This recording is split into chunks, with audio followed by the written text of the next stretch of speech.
What's up, everybody? It's Louis Kachui again.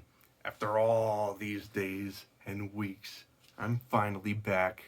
It's been one heck of a fall into winter, and Halloween definitely gave me a run for my money. All that sugar and candy put me to sleep. I was hibernating.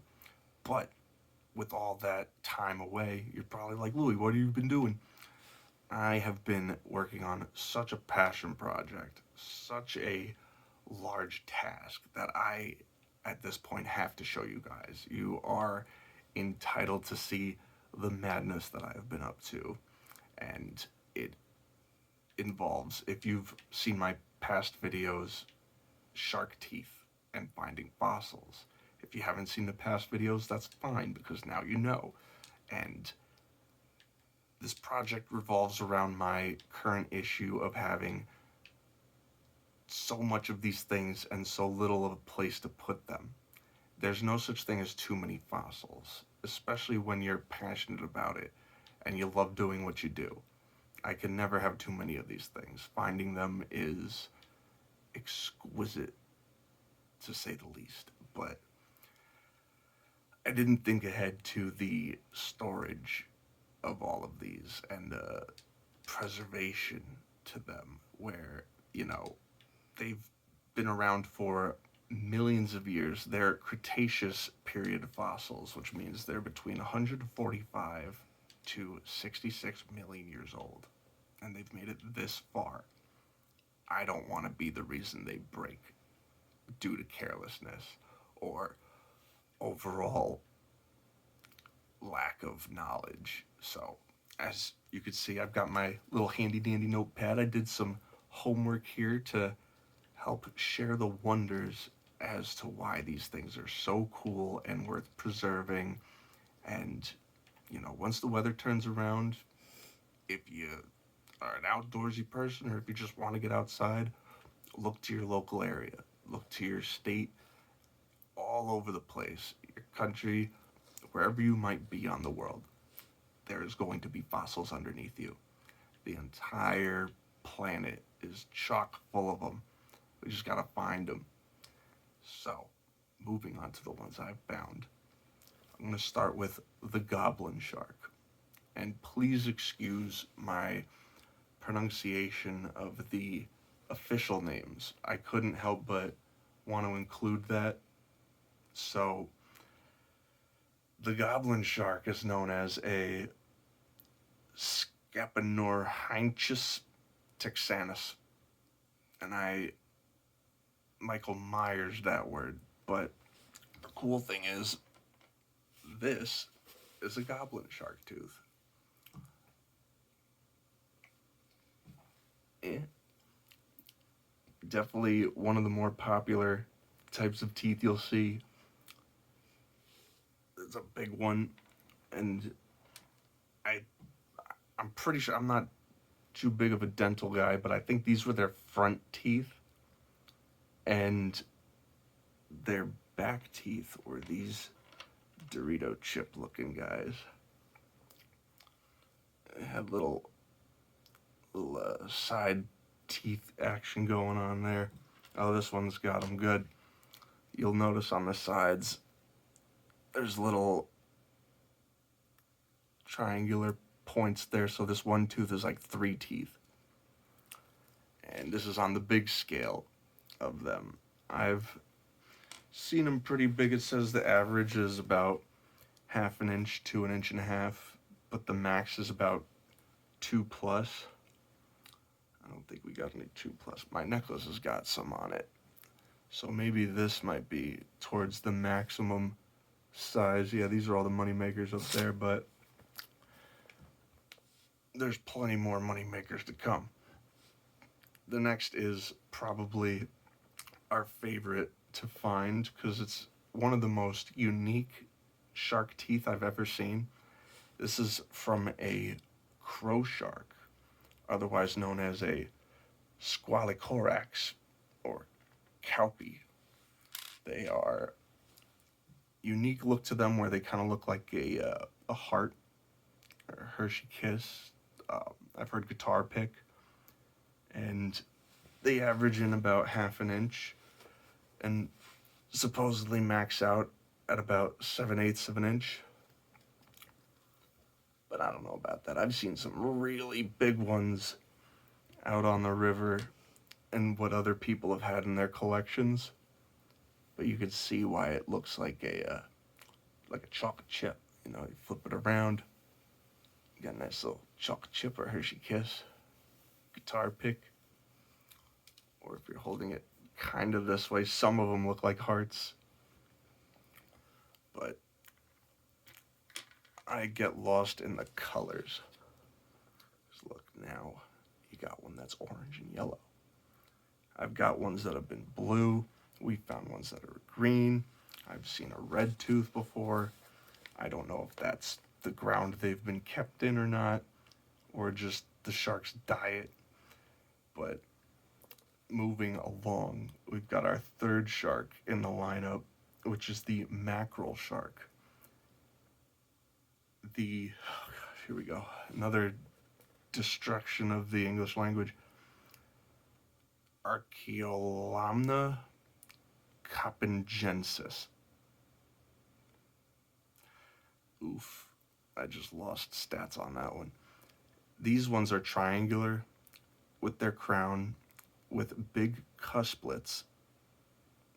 Whatever a cusplet is, I'm still not a dentist, but I appreciate the knowledge because now I can find out what it is and know what it means.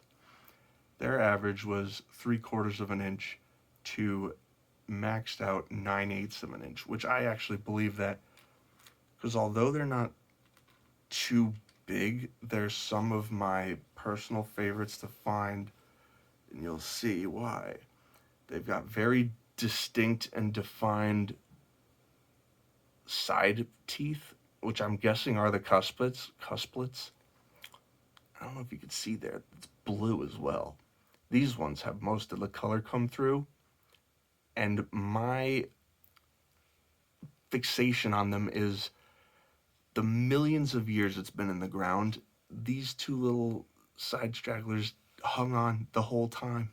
They hung on the whole way, and we've got many of these. Like, many of these things stood the test of time. To me, that's just, if you're not impressed by that, something must be impressing you out there, and something out there gets you to say, wow. And I'm gonna find it.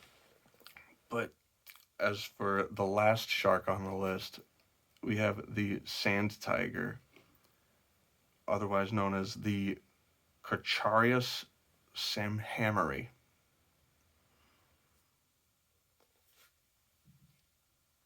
Thank you. I'll edit that out.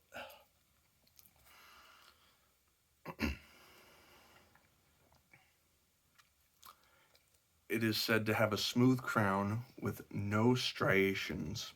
The average is 5/8 of an inch, and it maxes out at 7/8 of an inch. Where I don't believe the 7/8 of an inch. I'm pretty sure I found bigger ones of these because they look oddly like the mackerel sharks as far as the front teeth. But you'll see they've got like a cowboy boot kind of swing to them. There's no other way to explain it until you see it. You know what I mean? It's just got that sideways fall. It's very distinct. Like, it's not symmetrical. It doesn't go down the middle. You see this one swings to the left or to the right based on how you hold it and view it, but still, these are the non-symmetrical teeth as to where you saw these guys. This one's a little bit more. So it's definitely confusing. I am for sure a novice at this still, but it's coming along nicely. And if you noticed how shiny these teeth are, it's because we've been glossing them over with nail polish, and I'm trying to get my hands on a larger container of epoxy for just more in general to preserve these things. They are, let's just say, very easy to fall apart, and there's nothing more heartbreaking than finding something that could have been gigantic and it ended up being a sob story. So what we started doing is coating them all to get them to last as long as possible. And of them being, the most worth keeping, before I get to our last thing here, folks, I gotta show you my aesthetic just praise to this process, because you have a tooth, we've polished it, and here's a tooth without the polish. Look at how dull in comparison. Look at how foggy and dirty, but as soon as you get the polish on it, it brings out not just the shine and the color, but the details on this. You probably can't see it. I'll show you better. The forward facing camera shows a lot better. So here we are at the last fossil I have been trying to make some kind of sense of. This has been giving me so much trouble because I have so many of these. I am talking about a belemnite, otherwise known as a fossil bullet. This was a squid at one point. Can you believe that?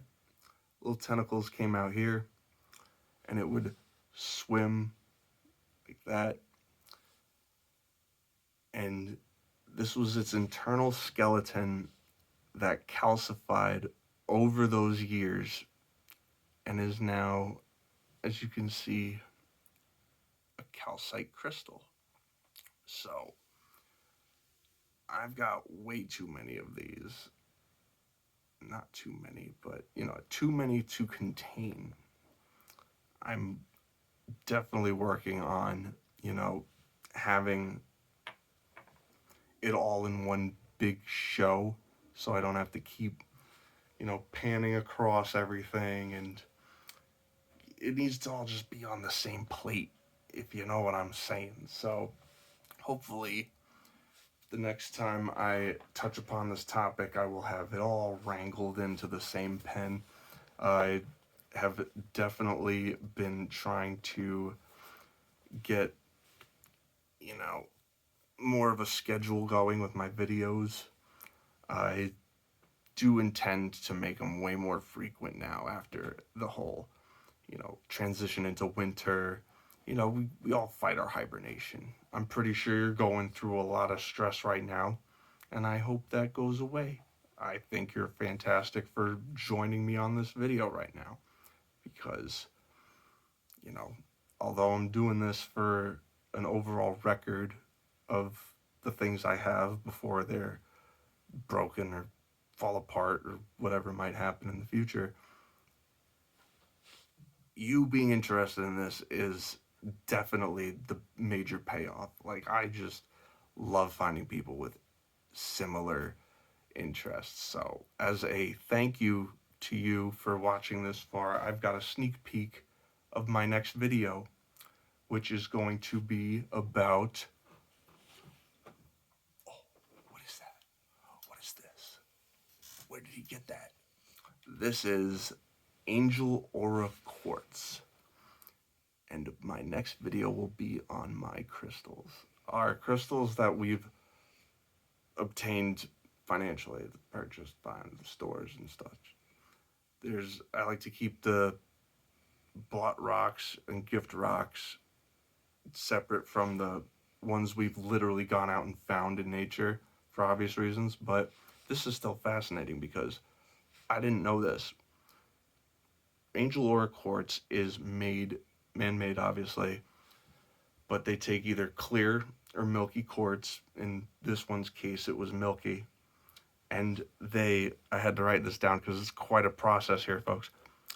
They heat treat it in a vacuum sealed chamber, and they bond it with vaporized precious metals consisting of either platinum, silver, or gold. This contains either platinum, silver, or gold, and my uneducated guess is platinum with the shine. It's not giving off like gold or silver. It's got like a rainbowy effect to it, hence the whole name, I guess, of Angel Aura. But honestly, I saw it. It was just a beautiful piece. Look at that peak on top. So definitely stay tuned for that video. That video is going to be fun. I'm going to need a lot of space for all the rocks we got. But yeah, no, this has been one heck of a toothy adventure, and I'd say I'm about halfway through. It's not that far. I'm closer to the end than the beginning. So, with that being said, I can't thank you enough for watching. Like, share, and subscribe. Tell your friends about me if they like random stuff and random facts and goofy nonsense. I'm going to keep it going, and I'm going to keep it up. You keep yourself up, and you keep yourself going. You deserve it.